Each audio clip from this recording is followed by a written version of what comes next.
Pemirsa, sebuah truk di Lamongan, Jawa Timur menabrak motor serta rumah warga. Dalam insiden ini, seorang pengendara sepeda motor tewas di lokasi kejadian. Sementara itu, sopir truk tergencet bodi truk setelah menabrak rumah.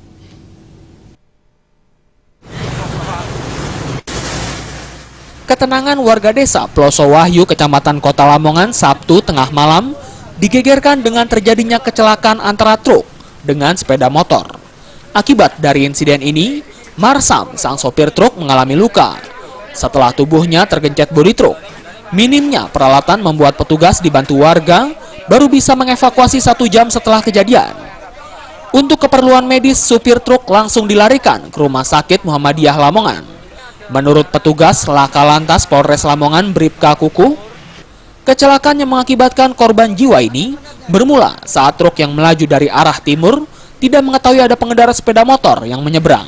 Setelah menabrak pengendara sepeda motor, truk langsung oleng hingga menabrak rumah Ibrahim hingga mengalami kerusakan yang parah.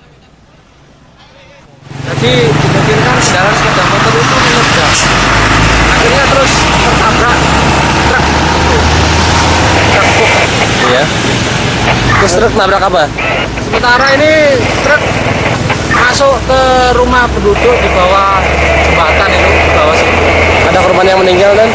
Sementara ini ada pengendara sepeda motor. Informasi tadi di Muhammadiyah bahwa Sementara itu, warga desa Ploso Wahyu, Pambudi, selaku pengendara motor yang tewas di lokasi kejadian langsung dibawa ke Rumah Sakit Muhammadiyah untuk keperluan otopsi. Kecelakaan ini sempat membuat arus lalu lintas Lamongan babat tersendat beberapa saat. Dari Lamongan, Jawa Timur, Muhammad Basoir